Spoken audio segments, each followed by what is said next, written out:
This is Growthaholics.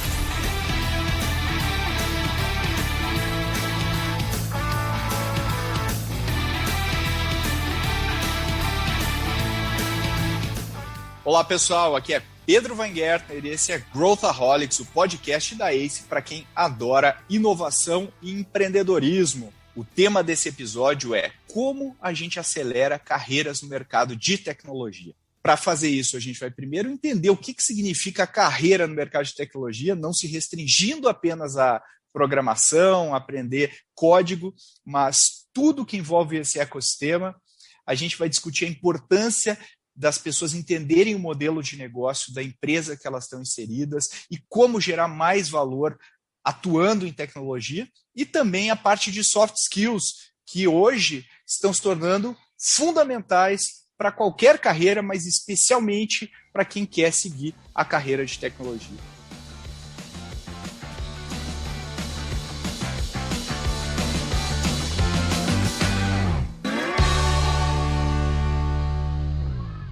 Bom, eu estou aqui com duas pessoas que estão mergulhadas nesse universo e eu começo apresentando aqui a Thaísa Candela, nossa convidada de hoje. Tudo bem, Thaísa? Bem-vinda ao Growthaholics.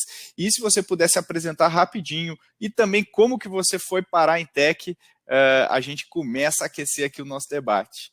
Perfeito, muito obrigado pelo convite, é uma honra estar aqui com vocês conversando.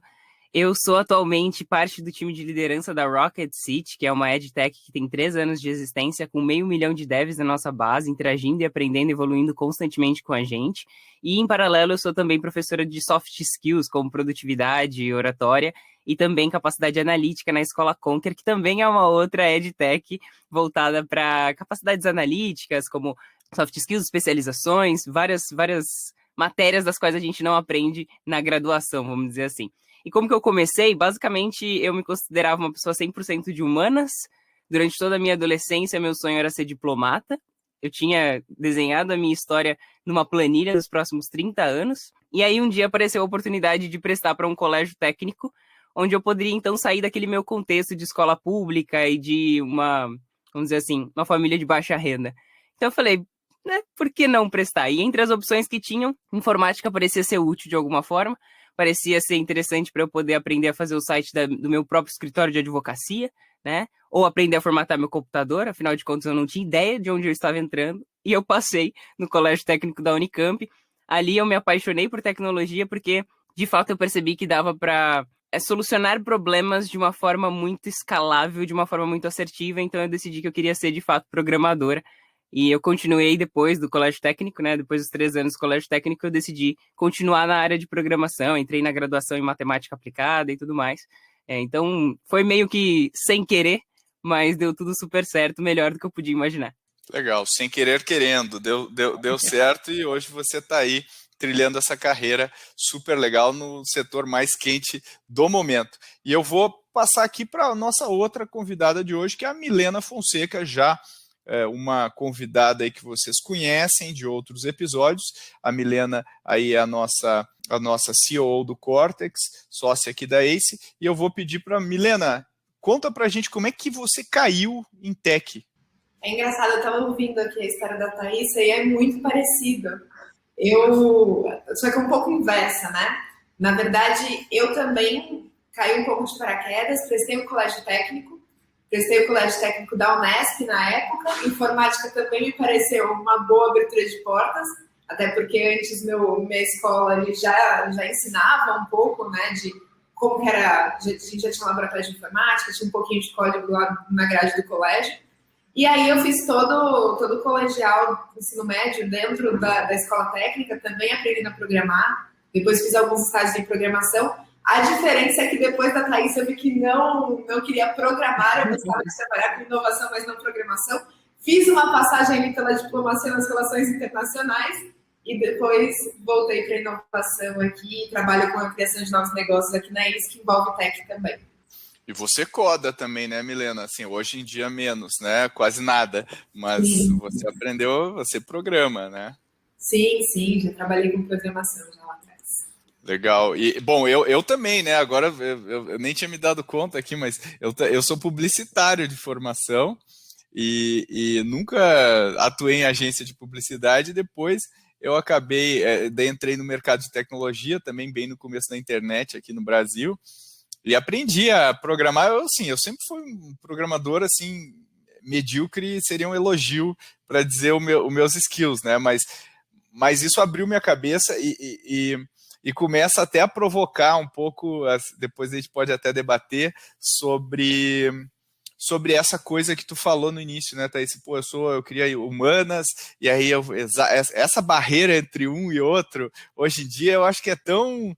ela mais atrapalha, né, do que ajuda a gente a pensar sobre as nossas carreiras, porque tem tanta coisa legal que a gente pode fazer. E aí eu queria abrir aqui e perguntar para vocês, como que vocês enxergam hoje o mercado de tecnologia no Brasil? Quer dizer, assim, aqui na ACE a gente tem muito contato com o Vale do Silício, tem muito contato com a China, tem muito contato com outros ecossistemas, mas eu queria ver um pouco da leitura de vocês, e obviamente a gente não pode deixar de falar do enorme gap que a gente tem aí de profissionais, mas eu queria uma leitura de vocês para a gente começar a aquecer os motores. Você quer começar, Thaísa? Perfeito. Bom, como você falou, o gap é gigantesco, é inevitável que a gente vai precisar cada vez mais de mão de obra especializada, não só de programação, mas também em outras áreas correlatas, como, por exemplo, na área de data scientist, data analyst, data engineer, que são capacidades diferentes de programadores, né? Então, apesar dessas pessoas terem o mínimo, dependendo do cargo que ela está ocupando, dependendo do projeto, o mínimo necessário de conhecimento de programação, não basta saber programar. É necessário uma carga gigantesca de outros conhecimentos para você ser um bom cientista de dados, por exemplo. E a gente sabe que as empresas que estão se atentando para isso agora, elas só vão ter dados suficientes para serem analisados daqui a um tempinho. Então, se hoje a gente já tem uma alta demanda de profissionais de tecnologia, isso só tende a aumentar. E querendo ou não, a pandemia acelerou algo que já estava para acontecer. Então, todo mundo foi para casa, todo mundo foi para o remoto. Beleza, então a gente vai ter que utilizar tecnologias para isso, para melhorar a transparência e a comunicação entre os colaboradores. Muitas empresas viram que não dava mais para fazer no presencial muita coisa e tiveram que criar suas próprias plataformas ou aderir a plataformas low code ou no code, né? Enfim, então cada vez mais a gente vai ter essa demanda. Falando sobre o Brasil de maneira específica, a gente exporta muita gente. O que tem de brasileiro, sei lá, nos últimos 5 anos, o que teve de amigo meu que foi morar fora do país para trabalhar e que foi muito bem recebido nos outros países, né? A gente acaba exportando profissionais com um alto nível de especialização em programação, e aqui no Brasil cada vez mais, né? Até por trabalhar numa empresa como a Rocket City, que forma programadores e que continua ajudando os programadores a evoluir constantemente, a gente tem o desafio de conseguir se manter atualizado. É muito fácil se tornar obsoleto e ultrapassado na nossa área, né? As coisas evoluem numa velocidade constante. Então, a demanda é gigantesca, o mercado é muito bom, né? A gente está num momento que eu até falo, gente, se alguém quiser ser programador, agora é a hora, né? A gente não sabe o dia de amanhã, não tem como a gente saber por quanto tempo. É óbvio que tem tendências, né, que falam, porque vai só aumentar e tudo mais, mas a gente não sabe, né? A gente não sabia que... Eu até brinco que, para quem foi perguntado como você se via daqui 5 anos a 5 anos atrás, ninguém respondeu. Eu estaria em casa trabalhando remoto no meio de uma pandemia. Então, não, por mais que a gente faça tendências e tente identificar o futuro é construído dia após dia, né? Então, a gente precisa estar atento ao que está acontecendo. E hoje, exatamente hoje, a gente tem um mercado absurdamente aquecido, aberto e disponível para capacitar pessoas, principalmente quem está fazendo transição de carreira para a nossa área. Bom, complementando aqui o que a Thaísa disse, é interessante a gente pensar que justamente por as empresas estarem muito obsoletas hoje em tecnologia e a gente ter uma necessidade muito grande de se desenvolver e de criar novas bases de dados, novas estruturas tecnológicas, a gente tem uma dificuldade muito grande de turnover desse perfil de desenvolvedor.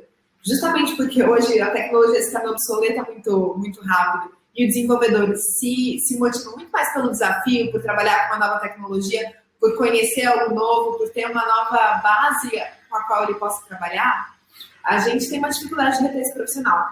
Então, existe um gap aí entre o que os desenvolvedores querem, por quererem trabalhar com tecnologia de ponta, e o que as empresas brasileiras hoje têm a oferecer. Talvez esse seja um dos principais motivos pelos quais a gente exporta tantos desenvolvedores e a gente não consegue reter e desenvolver a tecnologia aqui dentro do país, né? Eu acho que esses pontos aí... Agora, com o trabalho remoto, tem muita gente sendo contratada para ficar aqui no Brasil e trabalhar para fora. E aí, quando a gente pensa na competitividade do setor, né? Eu tenho pouquíssimos profissionais frente à demanda, ao mesmo tempo, hoje o mundo inteiro pode contratar profissionais, basta saber inglês e tudo mais, e o dólar hoje, então assim, qualquer salário em dólar vai ganhar de lavada de qualquer salário brasileiro, né? Agora, pensando em termos de que o pessoal, assim, quando a gente fala, vamos fazer uma carreira em tecnologia, carreira em tech, a primeira coisa que vem à mente é programação, certo? Eu vou aprender a programar, vou ser um programador. Mas vamos falar um pouquinho do que é essa carreira em tech e quais as outras áreas que existem, porque acho que existe tanta coisa e a própria Milena, a própria Thaísa são exemplos de pessoas que atuam na área, mas não necessariamente são devs especificamente. Então, como é que... Vamos tentar definir aqui o que tem. Acho que talvez a Thaísa, atuando numa frente de formação, talvez consiga nos dar alguns insights sobre isso. O que você acha, Thaísa? Perfeito. Só dando um passinho atrás na sua pergunta, que é sensacional, a gente entende, principalmente aqui na Rocket City, que aprender a programar é algo maravilhoso para qualquer pessoa. Tanto que a gente lançou um programa de ensino de programação no sentido mais de fundamentos web para qualquer pessoa poder fazer isso gratuitamente, que é o Discover. Então, a gente sabe que muita gente não tem a menor noção do que é o universo de tecnologia e das possibilidades. E como você muito bem colocou, Pedro, programar não é a única opção.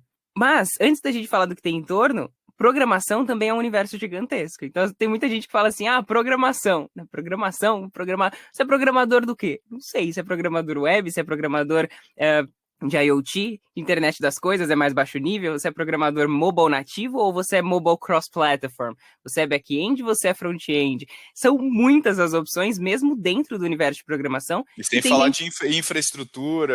Sem falar de infraestrutura. Exatamente. Só falando de programação, a gente já tem várias trilhas de carreira que as pessoas já ficam confusas. Que as pessoas já ficam em dúvida a ponto de, às vezes, ser completamente paralisada, né? Tipo, eu não sei o que fazer, tem muita opção, né? Só escolhendo dentro de programação. E aí, quando a gente vê as áreas em torno, a gente tem, por exemplo, a área de produto, que também tem várias subdivisões, né? A gente tem a área de user experience, que é uma atuação que trabalha junto ali com o desenvolvimento para pensar na experiência do usuário. Dentro de UX, por exemplo, a gente tem várias divisões também, como UX Research, por exemplo, né? Que é quem faz as pesquisas, de fato, para entender o usuário. E tudo vai depender da estrutura da empresa. É óbvio que uma startup de 3 pessoas não vai ter uma pessoa de UX Research, uma pessoa de UX, uma pessoa para cada papel.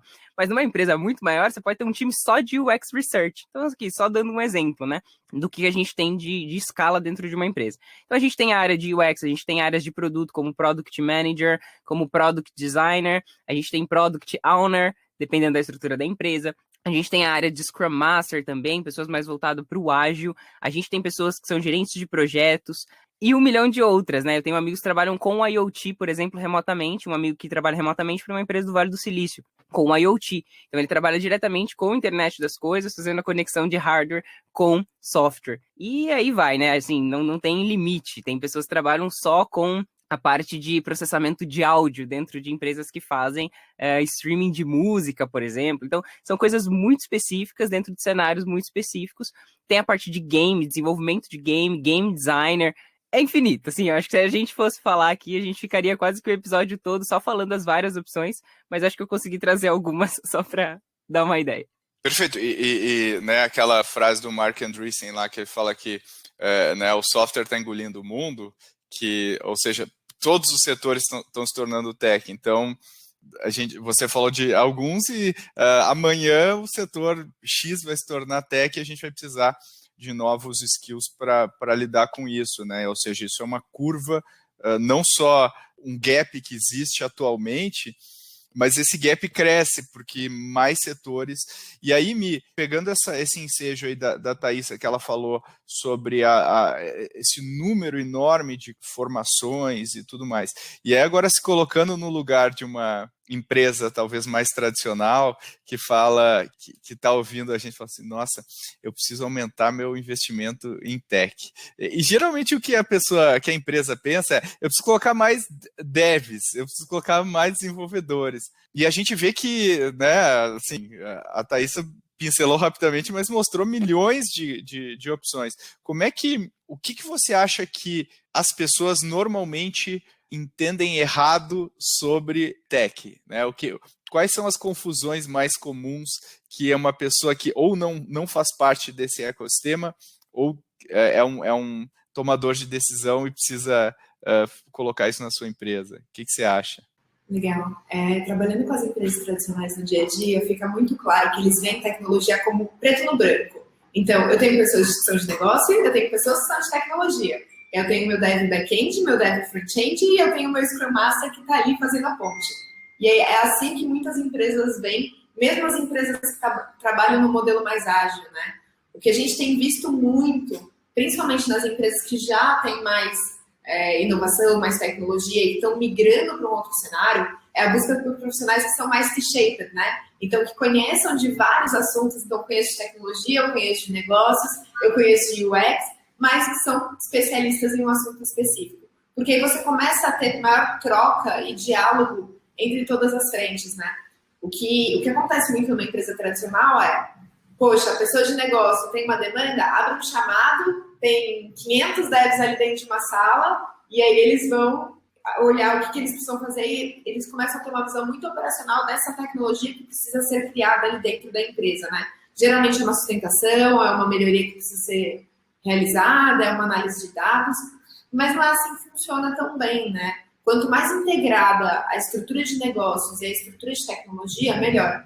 Então, se a gente pensa num profissional, e aí a gente fala que ainda é super difícil encontrar esse perfil de profissional, mas é um profissional que existe uma tendência a ser mais procurado nos próximos anos, que é um profissional que entende muito de tecnologia, entende muito de uma linguagem, mas que também consegue fazer cruzamentos com o negócio e ter a visão do cliente, é o que a gente vê de maior tendência aí de crescimento. Eu acho bem interessante, né, o que você falou, que é o casamento da visão de negócio com tecnologia, porque tecnologia por tecnologia é um commodity. Agora, quando a gente aplica a tecnologia no contexto, eu me lembro que no passado, nas minhas vidas pregressas, eu me lembro que a gente ia fazer um sistema, a gente colocava 10, 15 pessoas programando para fazer o sistema, e o sistema hoje, com o olhar de hoje, a gente ia falar, nossa, que coisa horrível, não funciona, não tem nenhuma UX, não tem nenhuma preocupação com o usuário. E eu me lembro quando eu comecei a trabalhar com startups, eu me lembro de um exemplo, tinha um menino que ele era designer de formação e depois tinha aprendido a programar. Então ele uniu esses dois mundos. E eram dois fundadores de uma startup, sendo que ele era um deles e o outro era uma pessoa mais 100% de negócio. E a gente estava discutindo, assim, acho que era numa sexta-feira, e a gente estava falando sobre teste que a gente queria fazer. Aí ele falou, legal, bacana. E eu estava com aquele mindset dos 15 caras lá, das 15 pessoas programando. Quando ele me falou isso, eu falei, legal, a gente tem que fazer esse teste e tal. E aí, na segunda-feira de manhã da semana seguinte, ele veio me procurar, Pedro, eu queria discutir contigo sobre o teste. Eu estava imaginando que ele ia mostrar o experimento e tudo mais. Não, na verdade, na sexta-feira mesmo, ele programou, colocou no ar um sistema no sábado, ele testou sábado e domingo gerando dados e segunda ele queria me mostrar o resultado do experimento para a gente tomar uma decisão. Aquilo, para mim, foi uma mudança radical, porque foi uma pessoa e ele construiu um sistema inteiro, né? Claro que hoje, com as linguagens cada vez mais alto nível, a gente consegue ter bem mais produtividade, mas o fato é que ele conseguiu construir um sistema inteiro, colocou na mão do usuário, testou, fez ajustes e a gente foi discutir isso, né? Então, acho que esse casamento entre negócios e tecnologia e esse entendimento que a Milena falou da carreira em T, né, que eu não vou só me especializar numa área, mas eu vou desenvolver outras coisas, depois a gente vai entrar aí na oratória e outras soft skills aí da Thaísa, mas eu queria entender um pouco de vocês, assim, o que você acha, Thaísa, dessa união de negócio com tech, como que a gente trabalha isso? Legal, tenho certeza, a Milena pontuou muito bem essa questão de trabalhar junto, porque praticamente, na minha visão, todas as empresas se tornarem empresas de tecnologia. A gente não tem como dividir as duas coisas, porque foi o que você mencionou também, que a gente não usa tecnologia por tecnologia. Isso é uma coisa que quando eu trabalhei numa aceleradora de startups, era uma coisa que eu via muito. As pessoas chegavam para mim, meu papel era ajudar nessa parte de tecnologia, e as pessoas chegavam e falavam assim, Thaísa, eu preciso usar blockchain. Thaísa, eu preciso usar machine learning. Aí eu falava, mas qual que é o problema que você está solucionando, gente? A gente não começa definindo a tecnologia, a gente começa definindo qual é o problema, aí a gente pensa em algumas soluções possíveis, e aí a gente pensa em qual tecnologia serve para esse cenário, né? Então, infelizmente, hoje a gente ainda tem muita gente que quer ter uma startup de machine learning, mas nem sabe o que é machine learning de fato, ou quais os problemas ele soluciona e quais os problemas ele não soluciona. Nenhuma tecnologia é bala de prata, nenhuma tecnologia, nenhuma linguagem de programação, a gente fala muito isso dentro do universo de programação, soluciona todos os problemas. Cada uma é uma ferramenta, né? Você não vai usar chave de fenda no local do martelo quando tem que usar martelo. É exatamente isso, né? Então, as empresas, elas precisam cada vez mais ter conhecimento sobre tecnologia para tomar decisão baseada em conhecimento sólido, né? E trabalhar conjuntamente com profissionais que entendam da tecnologia, que entendam quais são os tipos e para que elas são utilizadas, precisa ser um trabalho de cocriação, né? Então, eles vêm, as pessoas de negócio trazem a necessidade de negócio, trazem as limitações, porque elas são super importantes, né? Não adianta, é igual a gente brinca com designers, né? Fazem aquele layout maravilhoso, assim, e você tem, tipo, uma semana para implementar, o dev ou a dev vai virar e falar assim, cara, não rola, sabe? Tipo, tem que analisar o escopo, tem que analisar o tempo que a gente tem, o deadline da entrega, a gente tem que analisar os recursos que a gente tem, a quantidade de pessoas que a gente tem, a capacidade que a gente tem de nível de senioridade. Então, é uma soma de coisas, né? Onde a gente precisa das pessoas de negócio para trazer a visão estratégica. Hoje, por exemplo, eu estou num papel estratégico, imagino que a Milena também esteja, você também, né, Pedro? Então, como papéis estratégicos, um dia nós passamos pelo papel operacional, né? E às vezes imagino que até hoje mesmo eu tenho que fazer algumas coisas operacionais e tá tudo bem. Então, essa visão nossa, ela não é suficiente, porque hoje, querendo ou não, a nossa posição é estratégica. Então, a gente precisa da participação de pessoas que estão em outros contextos dentro do mesmo projeto, num contexto operacional, para falar as limitações operacionais que a gente não tem visão, contexto tático, que a gente também não tem visão. Então, cada um ali vai conseguir contribuir. Por isso que a gente fala tanto de design thinking, por isso que a gente fala tanto de brainstorming hoje em dia, por isso que a gente fala tanto de cocriação e de que todas as pessoas não são recursos, pura e simplesmente, que elas são parte de algo muito maior e a gente precisa de todas elas, né? Então, acho que essa é a minha visão hoje sobre a tendência que a gente tem das empresas se tornarem todas empresas de tecnologia, né? E todo mundo buscar entender minimamente da tecnologia para conseguir cocriar conjuntamente.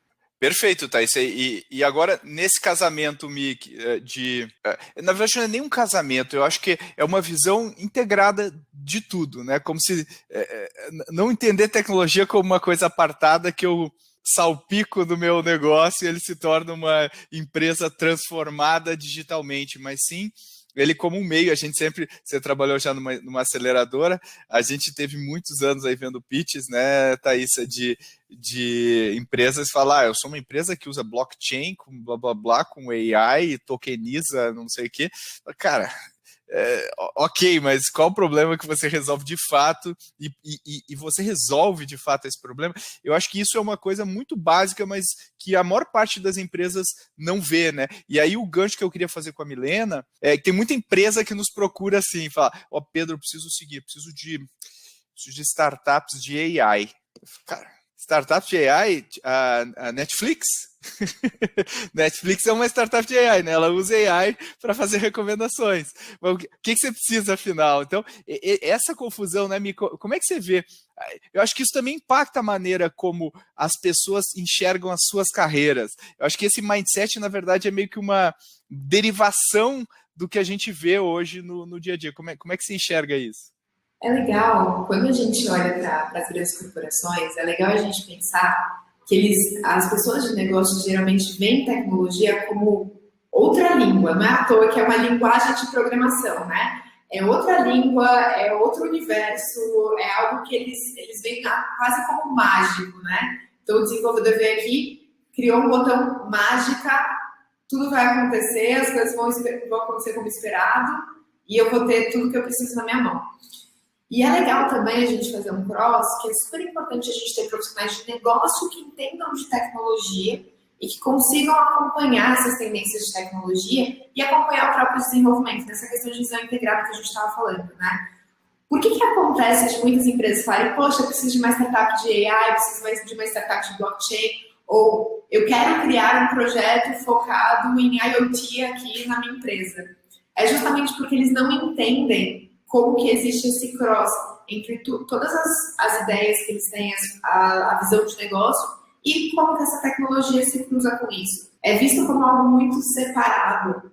E por isso que muitas vezes as pessoas de negócio que vêm procurar a gente, elas têm uma visão que só inserir a tecnologia vai resolver todos os problemas deles. Qual desenvolvedor, e aí vocês dois já têm um background de tecnologia, que nunca ouviu a palavra, é só colocar um botão. Eu só preciso que você põe um botão aqui, já vai resolver todos os meus problemas. Então existe ainda essa visão, e eu acho que esse gap de querer trabalhar com a tecnologia e não entender o porquê que essa tecnologia precisa ser aplicada ou onde, ou se é ela que vai de fato mudar o seu negócio, tem a ver quase com esse analfabetismo que existe quando a gente fala de linguagens e modelos de tecnologia que a gente pode trabalhar, né? E aí começa a se criar um consenso de que a tecnologia A, B ou C é a tecnologia do momento e é natural que as pessoas, por não conhecerem, já migrem direto para lá. Então, a gente sempre bate aqui, não só nas startups, mas nas empresas que vêm atrás procurar o Cortex para começar seu processo de transformação digital, ou criar um novo negócio, ou evoluir um negócio que está ali andando de lado, que muitas vezes a tecnologia não é um fim, ela é um meio para a gente alcançar um objetivo. Os objetivos de negócio precisam estar muito claros. Como a Thaisa falou, qual o problema que você resolve? O que você está criando para o seu usuário? O que você quer com essa tecnologia? Então, falta um pouco esse cruzamento, e eu vejo que essa tendência em buscar a tecnologia pela tecnologia é muito por não conhecer as aplicações da tecnologia em si, sabe? Eu concordo, e eu acho que se a gente for tentar aconselhar, vamos imaginar assim que a tese que a gente está falando aqui, né, do mercado cada vez mais estar comprador e durante os próximos anos isso não deve mudar muito, como é que a gente pode aconselhar uma pessoa não tech, que não está em tech, para enxergar esse mundo de oportunidades e que conselhos e que caminhos, agora aproveitando a experiência também da Thaisa com a Rocket City, de formar a gente, e eu imagino que forme também pessoas que não têm esse background técnico, né? Como é que você aconselharia e por onde começar, né? Legal.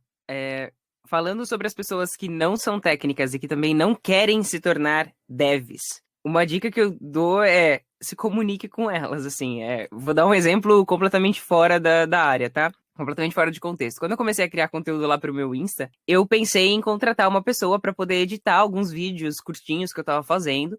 E aí eu lembro que, naturalmente, eu comecei a pensar, poxa, mas é só adicionar um lower third ali, tipo, pô, a pessoa tá demorando tanto tempo. E eu, naturalmente, como não conhecia o trabalho, eu comecei a julgar o trabalho e definir o tempo que isso levaria para ser feito. Mas, logo eu pensei no meu caso, como dev, de quantas vezes aconteceu o que a Milena comentou, mas é só um botão. Eu falei, caraca, mas não é só um botão.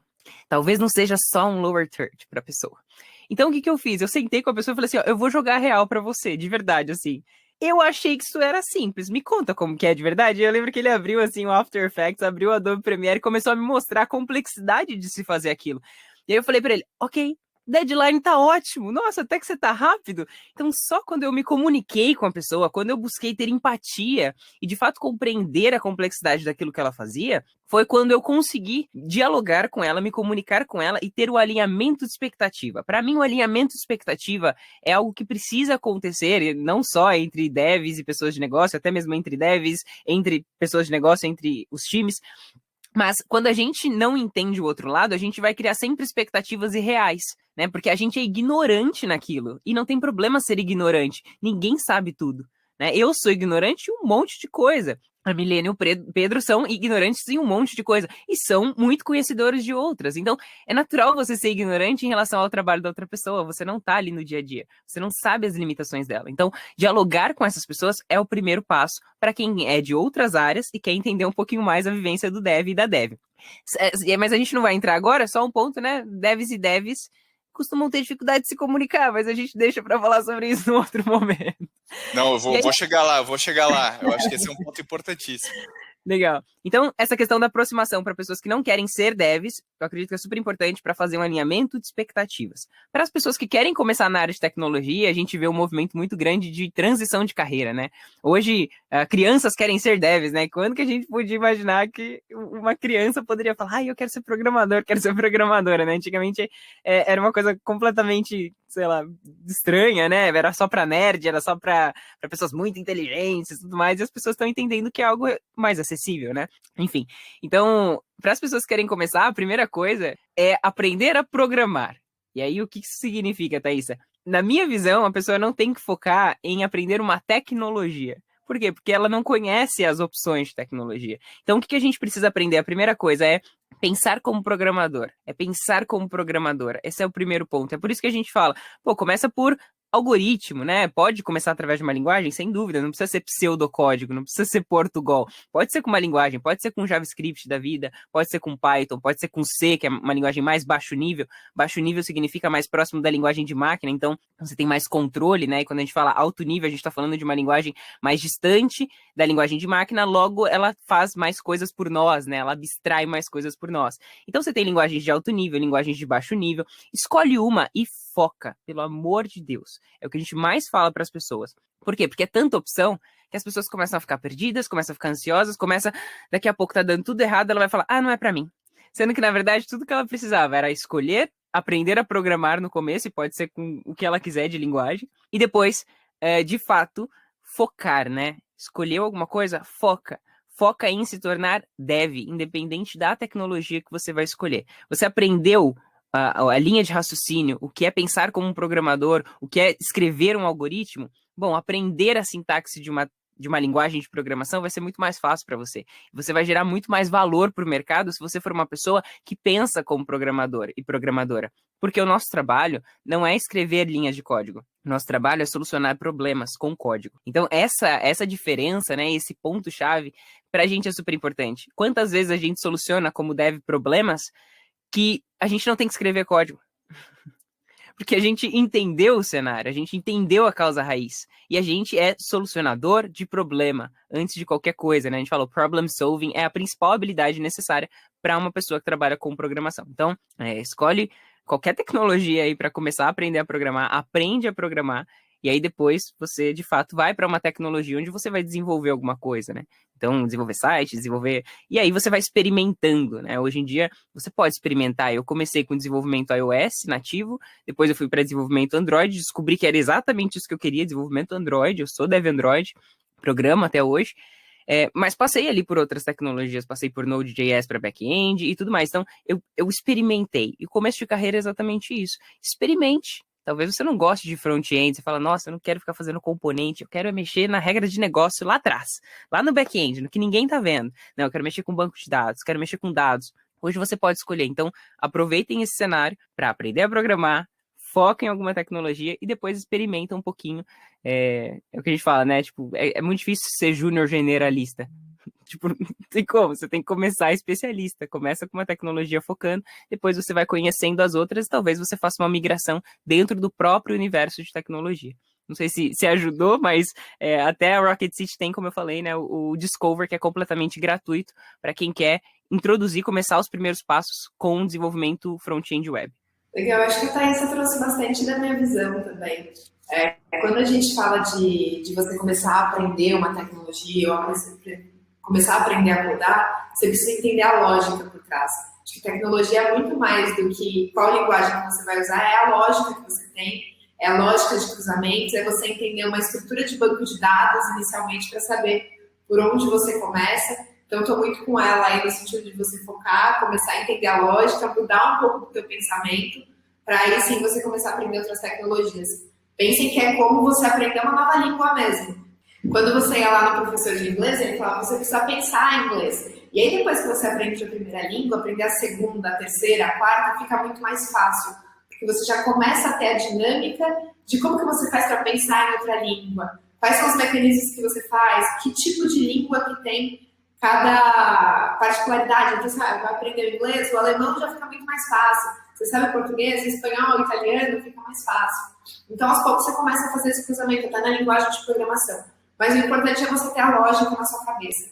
E aí, para quem não quer ser desenvolvedor, eu teria uma outra dica, além do que a Thaisa trouxe, que é, de fato, você entender essas empresas que você fala, poxa, o Netflix está trabalhando com inteligência artificial, entende o case a fundo, faz um benchmarking, pergunta para eles por que vocês colocaram inteligência artificial, qual foi o principal objetivo de negócio, como que foi esse processo, quando que vocês decidiram que essa seria a melhor tecnologia? Conversa com uma pessoa de uma outra empresa que você vê que também está trabalhando com as tecnologias que você, às vezes, vê que é uma tecnologia de ponta, que está surgindo, que é uma tendência de mercado. Eu entendo que o profissional hoje de negócio ele tem muito FOMO. E esse FOMO também é muito forte quando a gente fala de novas tecnologias. Então, senta com a pessoa que implementou na empresa e entende o porquê. Porque você entendendo o porquê, você começa a ver se tem aplicação na sua empresa, se não tem, se você tem um problema que pode ser resolvido por essa tecnologia também. Eu concordo com vocês aqui. Eu acho que programar ajuda a gente a pensar. Quem sabe programar sabe estruturar melhor o seu pensamento. E isso pode ser útil para qualquer área.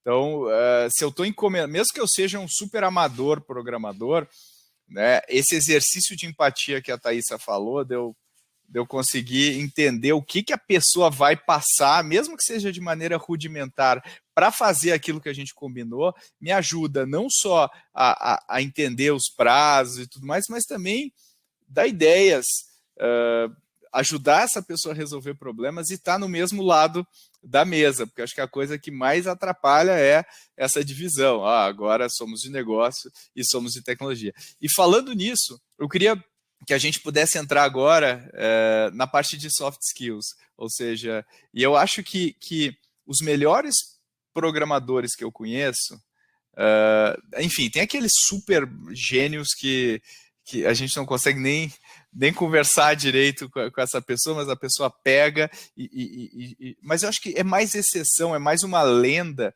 do que a maior parte dos profissionais de tech de primeira linha. E se a gente for ver uma linha mestra dessas pessoas, é essa capacidade de andar em vários terrenos, não só no seu terreno, mas também de se comunicar, de liderar e tudo mais. Como é que essa questão, Thaisa, você que também ensina isso, dá soft skills para eu compor o meu kit, meu cinto de utilidades ali para me tornar um profissional melhor? Perfeito. Bom, quando a gente fala de soft skill, acho que a melhor coisa pra gente começar é definir o que é soft skill, né? Porque hoje em dia a gente ouve tantas buzzwords, né? As palavras ficaram famosas, mas o que é essa tal de soft skill? Então, a gente pode, dentre as várias definições de soft skill, a gente tem uma que eu gosto bastante, que são as habilidades comportamentais, interpessoais e intrapessoais. O que significa isso, né? Um monte de palavra nova. Bom, a gente pode incluir N habilidades, entre elas flexibilidade, comunicação efetiva, né? Não pura e simplesmente a comunicação, porque o que a gente faz o tempo todo, 100% do tempo, é se comunicar, isso não significa que estamos sendo efetivos nessa comunicação, né? Então, a gente tem ali a capacidade de inteligência emocional, autoconhecimento, a gente tem criatividade, a gente tem todas as habilidades que não são, por exemplo, escrever código.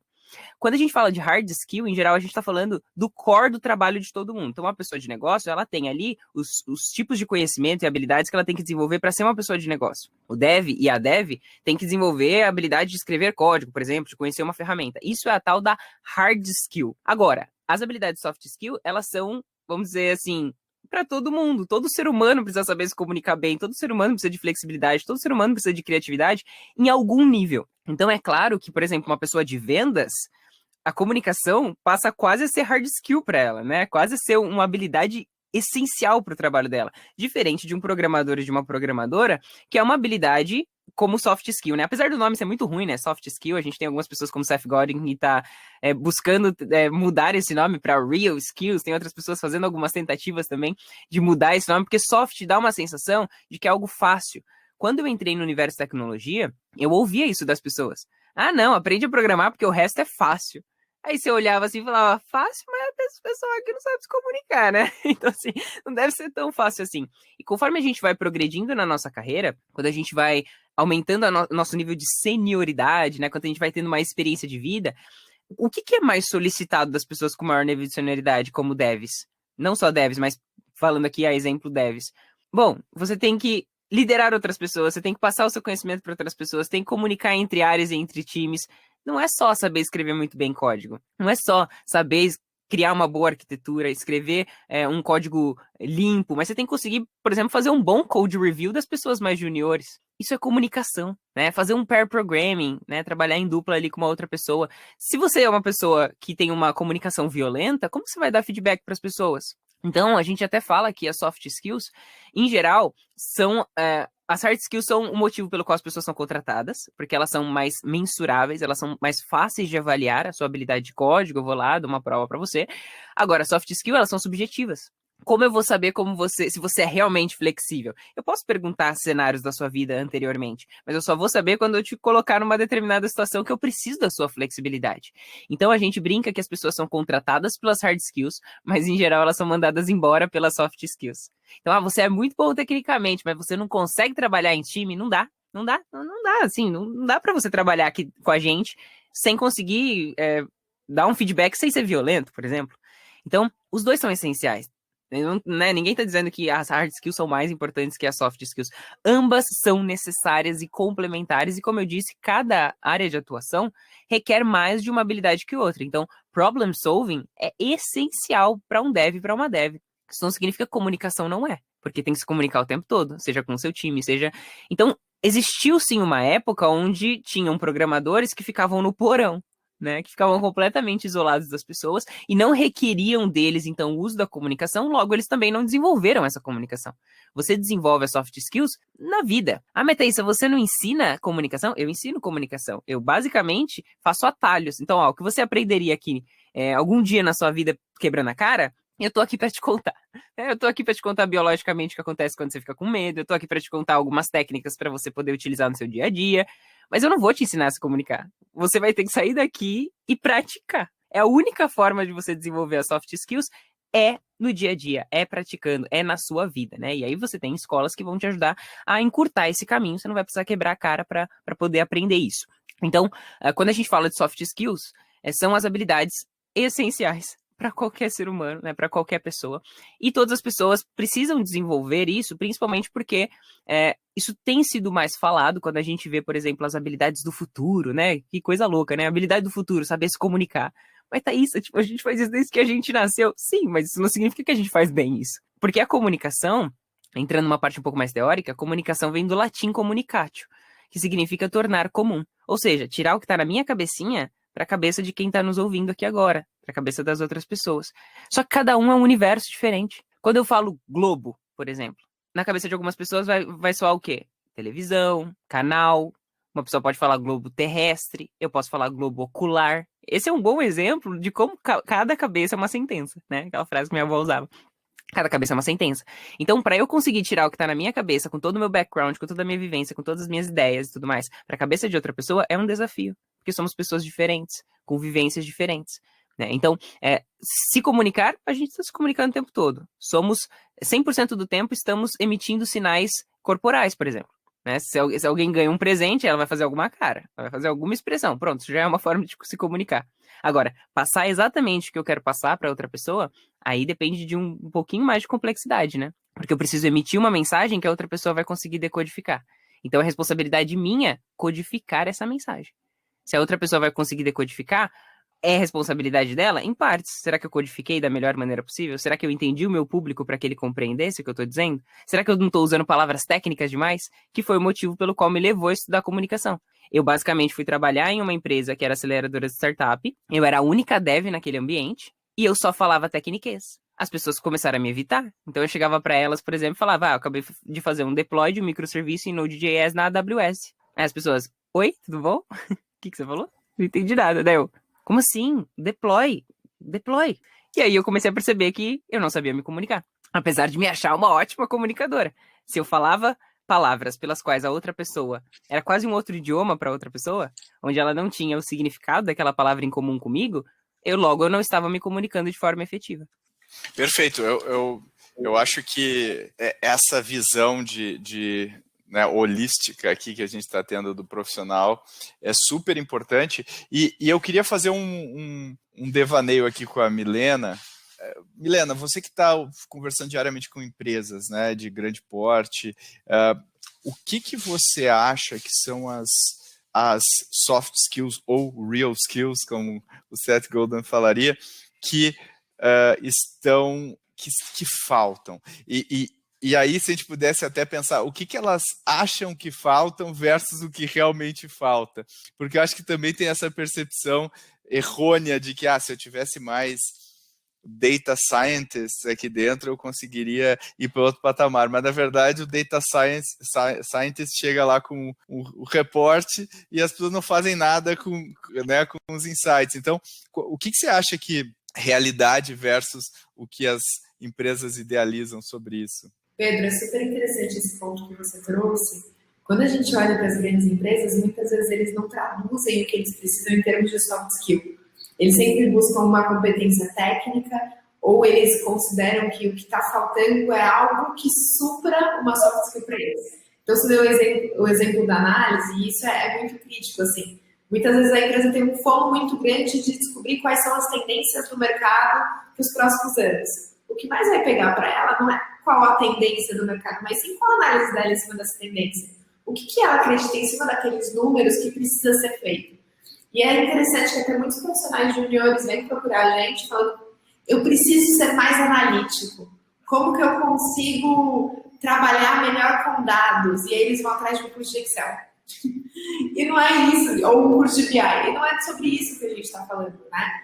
Então, existem algumas competências que são super importantes, algumas são inclusive tabu, mas que é super importante da gente conversar. A primeira delas é a comunicação, e como a Thaisa bateu bastante no martelo, comunicação você ganha praticando. E aí você fala, poxa, desenvolvedores muitas vezes não se comunicam bem.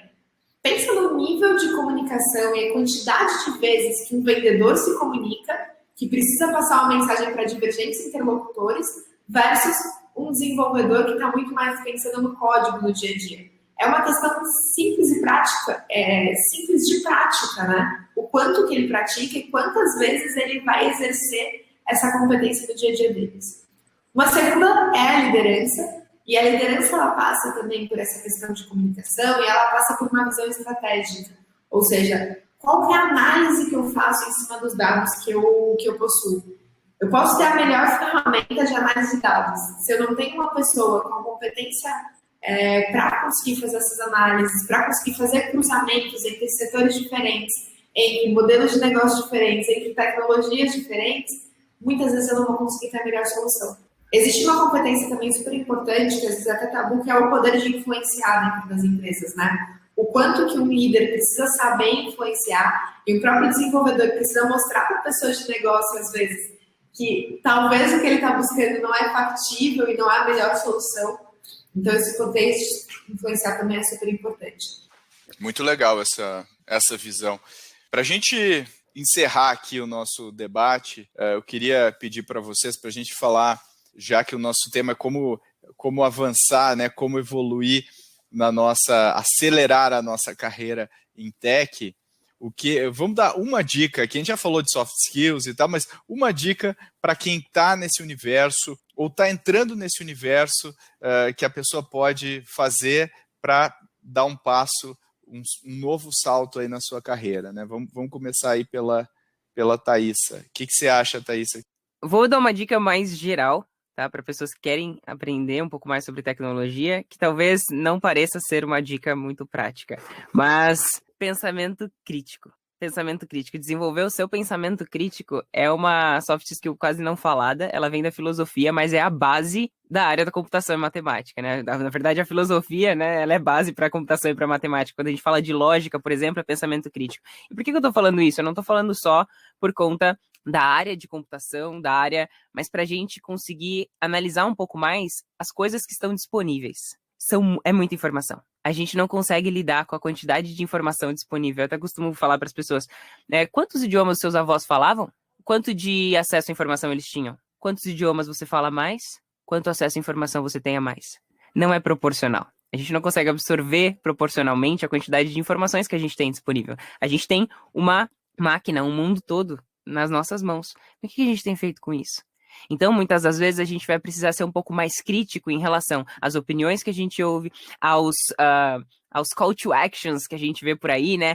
Então, a gente tem que tomar um pouco mais de cuidado com as informações que a gente vê, Vamos refletir um pouco mais, né? Pensamento crítico é um pensamento cuidadoso. Não é um pensamento, do contrário, que é acrítico, sem reflexão, né? E hoje em dia não dá para desperdiçar recurso, né? A gente tem tempo, as coisas vão numa velocidade muito rápida, então a gente não pode desperdiçar recursos. A gente pode errar, fail fast? Pode, sem dúvida, né? No ambiente startup, principalmente. Vamos errar rápido, mas vamos ser crítico com o que a gente está fazendo? Vamos ser crítico com a informação que está chegando para a gente? Vamos questionar um pouquinho mais? Assim a gente tende a não acreditar em qualquer coisa e a gente tende a crescer com todas as situações que a gente está envolvido, né? Então, comece por isso, assim. Adorei, Thaís, aprender a pensar, tem que saber pensar, eu acho que é perfeito. E você, Mi, o que você aconselha? Eu acho que vai bastante nessa linha também, mas agora sob outra ótica. Quando você quer migrar de carreira e você está vendo ali várias informações sobre carreiras na tecnologia são o futuro, a busca por desenvolvedores, salários de desenvolvedores estão cada vez mais altos.